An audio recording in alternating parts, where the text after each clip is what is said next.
Good evening बच्चों। आज हम आपको भौतिक विज्ञान कक्षा 12 के अध्याय 1 स्थिर वैद्युतिकी में प्रेरण द्वारा कैसे आवेशन होता है इसके बारे में आपको पढ़ाया जा रहा था। किसी उदासीन गोले को प्रेरण द्वारा कैसे आवेशित करते हैं, तो इसको आप पहले वीडियो में पढ़ चुके हैं। इससे पहले वाले वीडियो में अब देखते हैं कि मान लीजिए दो उदासीन गोले हैं, आपके पास दो उदासीन गोले लेंगे और उसको प्रेरण द्वारा क्या करेंगे, आवेशित करेंगे। तो कैसे उदासीन गोले क्या होते हैं इसको पढ़ाया गया है आपको। उदासीन गोलों में धन आयनों तथा ऋण आयनों की संख्या बराबर होती है, तभी तो उदासीन होते हैं। धन और ऋण मतलब धनावेश ऋण आवेश आपस में मिलकर क्या हो जाते हैं, उदासीन हो जाते हैं। तो इसमें उदासीन जो पदार्थ होते हैं, परमाणु होते हैं, उसमें धन आयनों तथा ऋण आयनों की संख्या समान होती है। मान लेते हैं ये दो गोले हैं जो आपस में संपर्क में रखे हैं। इसमें क्या है, धन आयनों तथा ऋण आयनों की संख्या समान है। ये धन आयन है, ये ऋण आयन है, ये ऋण आयन है और ये ऋण आयन है। इसी तरह इसमें भी क्या दिया गया है, धन आयन ऋण आयन, धन आयन ऋण आयन, अर्थात धन आयनों तथा ऋण आयनों की संख्या क्या है, दोनों में बराबर है। जब दोनों की संख्या बराबर है तो एक धनावेश दूसरे ऋणावेश से मिलकर क्या हो जाएगा, उदासीन। इसीलिए ये दोनों गोले क्या हैं, उदासीन हैं। लेकिन इस जो ये गोले दिए गए हैं, इन गोलों को एक स्टैंड पर रख देते हैं। किस पर रख देते हैं, एक स्टैंड। ये क्या है, कौन सा स्टैंड, आचालक। कौन सा स्टैंड है, आचालक। स्टैंड को आचालक क्यों लिया गया, क्योंकि ये जो आवेश इसमें है धन आयन तथा ऋण आयन पृथ्वी में ना जा पाए, नहीं तो ये क्या है, ये जो उदासीन गोले हैं इसके जो आयन हैं वो क्या कर जाएंगे, इस स्टैंड में चले जाएंगे। तो इस किस प्रकार का स्टैंड होता है, आचालक, अर्थात इसमें इलेक्ट्रॉन या आयन नहीं जा सकते, इलेक्ट्रॉन या आयन नहीं जा सकते। अब मान लेते हैं इसके पास क्या करते हैं, इसके पास एक छड़ लाते हैं धनावेशित। तो इसके पास एक धनावेशित छड़ लाते हैं, धनावेशित छड़ लाते हैं तो क्या प्रभाव पड़ता है। आप देखिए एक गोला ये है और एक गोला ये है, और ये किस स्टैंड पर रखे हैं, आचालक। इसको बार बार लिखेंगे नहीं बच्चों, देख लीजिए ये आचालक स्टैंड है, अर्थात इसमें इलेक्ट्रॉन या आयन नहीं जा सकते हैं, आवेश का प्रवाह नहीं हो सकता।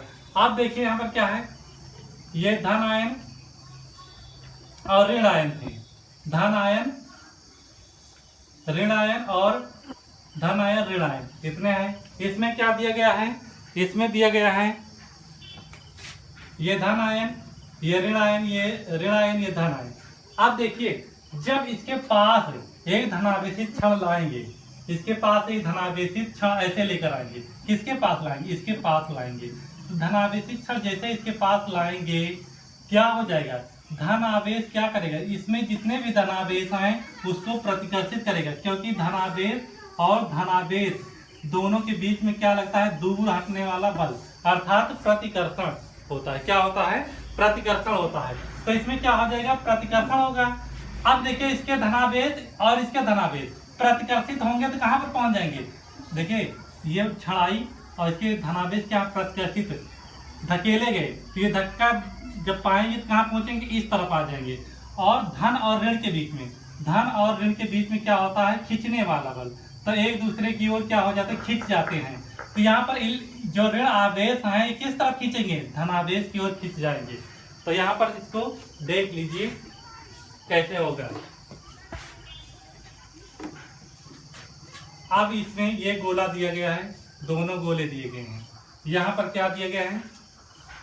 अब इस तरफ क्या आ जाएंगे, इस तरफ आ जाएंगे धनावेश, क्या आएंगे, धनावेश आ जाएंगे, और इस तरफ क्या आ जाएंगे, ऋण आवेश आ जाएंगे। इस तरफ आ जाएंगे ऋण आवेश और उस तरफ चले जाएंगे धन आवेश।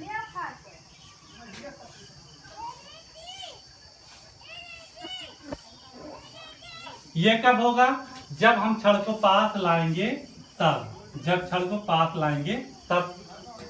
अब मान लीजिए इन गोलों को हम अलग कर रहे हैं, इन गोलों को अलग कर देते हैं। तो इन गोलों को अलग कर दिया जाएगा तो क्या होगा,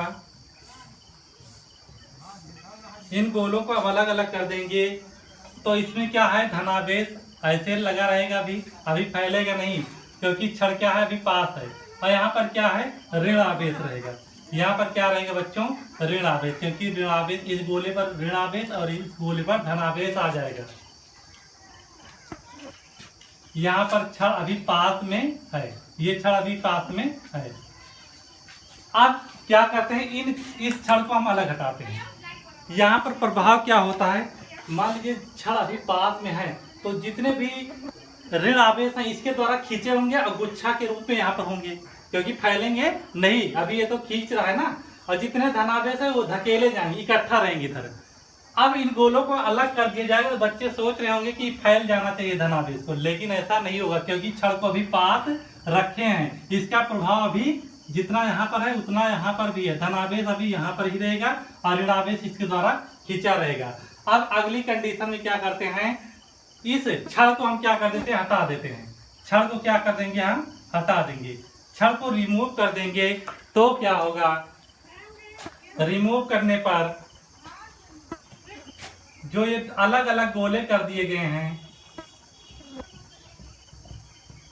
ये अलग अलग जो गोले किए गए हैं इस पर, अब देखिए छड़ को हटाया गया तो इस छड़ का प्रभाव क्या दोनों गोलों पर है, नहीं है, नहीं है ना बच्चों। अब छड़ को हम हटा लिए हैं तो ये जो धनावेश था जिसके ऊपर इसका प्रभाव था दूर रखने वाला, अब खत्म हो गया।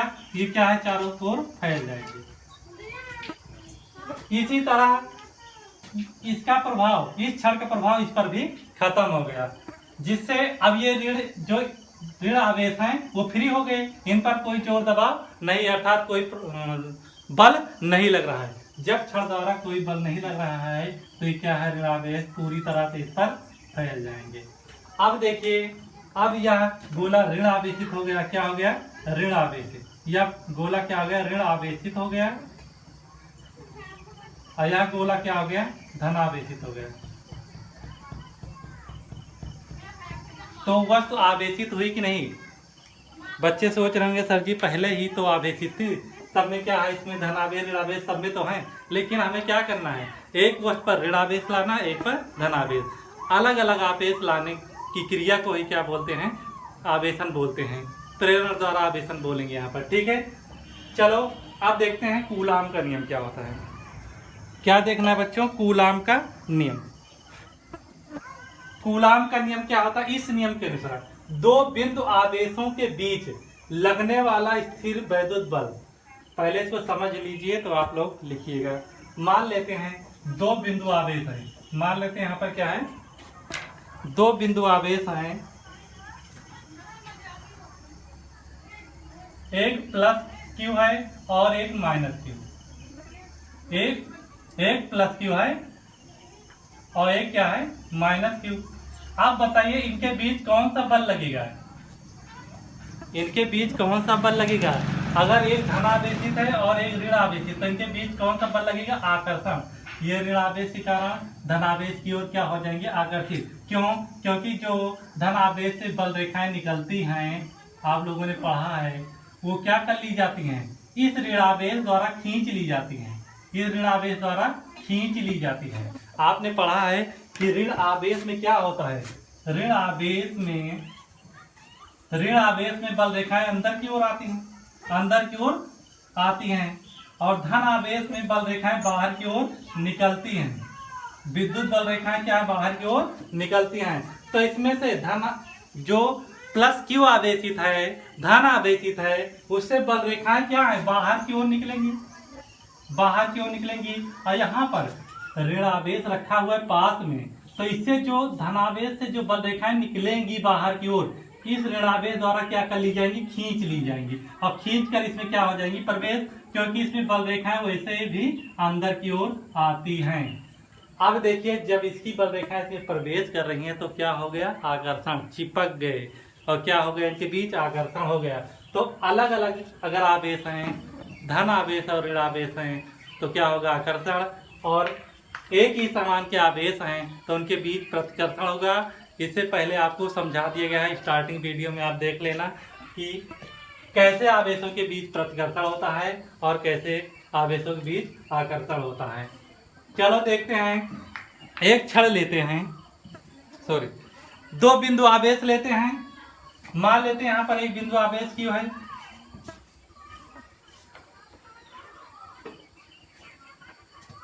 और यहाँ पर भी एक बिंदु आवेश है।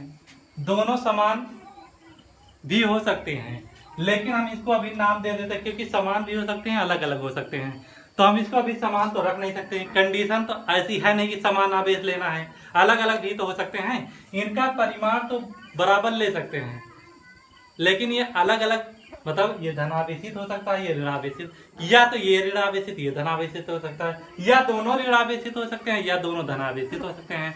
तो हम इनको क्या है, अलग अलग अभी मान लेते हैं। तो इसको अगर Q1 नाम दिया जाए तो इसका नाम हम Q2 देंगे। अब देखिए 2 बिंदु आवेश हैं, अब भैया इनके बीच क्या होगा, आकर्षण होगा कि प्रतिकर्षण, आप लोग बताइए सोचकर। तो आपको बताना क्या है कि यहाँ पर आकर्षण भी हो सकता है, प्रतिकर्षण, क्योंकि अभी कंडीशन नहीं दी गई है। आपको पता नहीं है कि कौन आवेश किस प्रकार से चार्ज है, अर्थात इस पर धनावेश है कि ऋण आवेश है, इस पर धनावेश है कि ऋण आवेश, अभी कुछ पता नहीं है। तो इनके बीच क्या होगा, आकर्षण भी हो सकता है, प्रतिकर्षण भी हो सकता है, दोनों कंडीशन भी हो सकती है इनके बीच। क्यों? क्योंकि इनके अभी साइन नहीं दिए गए हैं, अर्थात इनके चिन्ह पता नहीं है, जिससे हम इसको अलग अलग कर सके कि कौन धनावेशित है कौन ऋणावेशित, इसका प्रभाव क्या होगा। अब इनको हम मिला देते हैं, इनको क्या कर देते हैं, एक रेखा द्वारा मिला देते हैं। जब अलग अलग आवेश होंगे तो क्या होगा, आकर्षण। जब अलग अलग आवेश होंगे तो होगा आकर्षण। जब एक ही प्रकार के आवेश होंगे, धन आवेशित धनावेशित या ऋण आवेशित ऋणावेशित, तो क्या होगा, प्रतिकर्षण। क्या हो जाएगा, प्रतिकर्षण हो जाएगा। क्या होगा बच्चों, प्रतिकर्षण। ये प्रतिकर्षण के लिए है। अब देखिए, जब आवेशों के बीच आकर्षण होता है या प्रतिकर्षण होता है तो एक बल कार्य करता है। क्या कार्य करता है, बल कार्य करता है। इस बल को हम क्या नाम देते हैं, स्थिर वैद्युत बल। इसका क्या नाम है, स्थिर वैद्युत बल। इसका क्या नाम है, स्थिर वैद्युत बल। स्थिर वैद्युत बल, ये क्या है, स्थिर वैद्युत बल।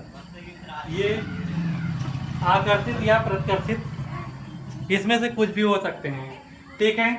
अब मान लेते हैं दोनों आवेश की जो दूरियां हैं उनके बीच की क्या है, स्मॉल आर है। इनके बीच की दूरियां क्या है, स्मॉल आर है। तो कूलाम ने क्या बताया कि क्या होता है, 2 बिंदु आवेश, 2 बिंदु आवेशों के बीच जो कार्य करता है, जो बल कार्य करता है, उसको हम क्या बोलते हैं, स्थिर वैद्युत बल बोलते हैं। या तो ये आकर्षण बल होगा इसमें, या तो प्रतिकर्षण। जब अलग अलग आवेश होंगे तो आकर्षण, जब समान प्रकार के आवेश होंगे तो प्रतिकर्षण। तो इसमें दोनों कंडीशन, या तो आकर्षण होगा या तो प्रतिकर्षण। तो स्थिर वैद्युत बल किस प्रकार का होगा, या तो आकर्षण होगा इसमें या तो प्रतिकर्षण, दोनों आते हैं स्थिर वैद्युत बल में। इनके बीच जो बल कार्य करता है वह क्या है, इन बिंदु आवेशों के गुणनफल के अनुकर्मानुपाती होता है। अनुकर्मानुपाती मतलब क्या है, ये सामने सामने, अनुकर्मानुपाती मतलब होता है ये क्या है, सामने सामने रहेंगे। ए प्रोपोर्शनल Q1 Q2, मतलब दोनों आवेशों के गुणनफल के बराबर क्या है, अनुकर्मानुपाती है। इसी तरह उनके बीच की दूरी के क्या, व्युत्क्रमानुपाती। इनके बीच की दूरी क्या है, R, इनके व्युत्क्रमानुपाती है। अब इसको हम अपने पास से प्रूफ नहीं कर रहे हैं, ये कूलाम ने प्रयोग द्वारा सिद्ध किया है, इसलिए आपको इसको ऐसे ही पढ़ना है कि दोनों आवेशों के गुणनफल के अनुकर्मानुपाती और उनकी बीच की दूरी क्या है, व्युत्क्रमानुपाती होता है। कौन होता है, स्थिर वैद्युत बल। ये 2 तरह से हो सकता है, या तो आकर्षण हो सकता है या प्रतिकर्षण, या प्रतिकर्षण। दोनों बलों को क्या बोलते हैं, स्थिर वैद्युत बल बोलते हैं। अब समीकरण 1, 2 को देखते हैं तो F इसके अनुकर्मानुपाती, मतलब सामने सामने। ये इसके व्युत्क्रमानुपाती, मतलब अगर नीचे दिया जाएगा तो उसको क्या बोलते हैं, व्युत्क्रमानुपाती, मतलब इसका उल्टा है। अगर सामने होता सीधा तो अनुक्रमानुपाती या समानुपाती कहते हैं। जब नीचे आ जाएगा तो उसको व्युत्क्रमानुपाती बोलेंगे। तो इन दोनों को आपस में मिला दिया जाए तो क्या हो जाएगा, एफ एफ दोनों में है तो एक ही बार लिख सकते हैं। तो एफ प्रोपोर्शनल क्या हो जाएगा, सामने वाला ऊपर लिखेंगे और नीचे जो संख्या उसको क्या है नीचे रखेंगे, तो इतना आ जाएगा। जब प्रोपोर्शनल साइन हटाते हैं, मतलब जब ये अनुक्रमानुपाती चिन्ह हटाते हैं तो एक नियतांक आता है। क्या आता है, एक नियतांक आता है। इस नियतांक को हमने किससे दिखाया, स्मॉल के से दिखाया। इस नियतांक को किससे दिखाया गया, स्मॉल के से दिखाया गया। इसे हम क्या बोलेंगे, समानुपाती नियतांक बोलेंगे। तो बच्चों ये क्या था, कूलाम का नियम था और प्रेरण द्वारा जो दो गोले दिए गए थे उदासीन, उसमें कैसे प्रेरण आता है इसको आपको पढ़ा दिया गया है। इसके बाद हम आपको के बारे में पढ़ाएंगे, इसका कितना मान होता है, ये किस पर निर्भर करता है, इसको आपको बाद में पढ़ाएंगे अगले वीडियो में। ये आपको समझ में आ गया होगा। अगर वीडियो आपको पसंद आ रही है तो आप वीडियो को लाइक कर देना, और नहीं समझ में आ रही है या आ रहा है तो आप इसको कमेंट करके बताइए कि वीडियो अच्छे से आ रहा है, नहीं आ रहा है तो क्या नहीं आ रहा है उसको भी बताइए। और आप मेरे चैनल को सब्सक्राइब कर लीजिए जिससे आपको वीडियो सबसे पहले मिल सके। जय हिंद।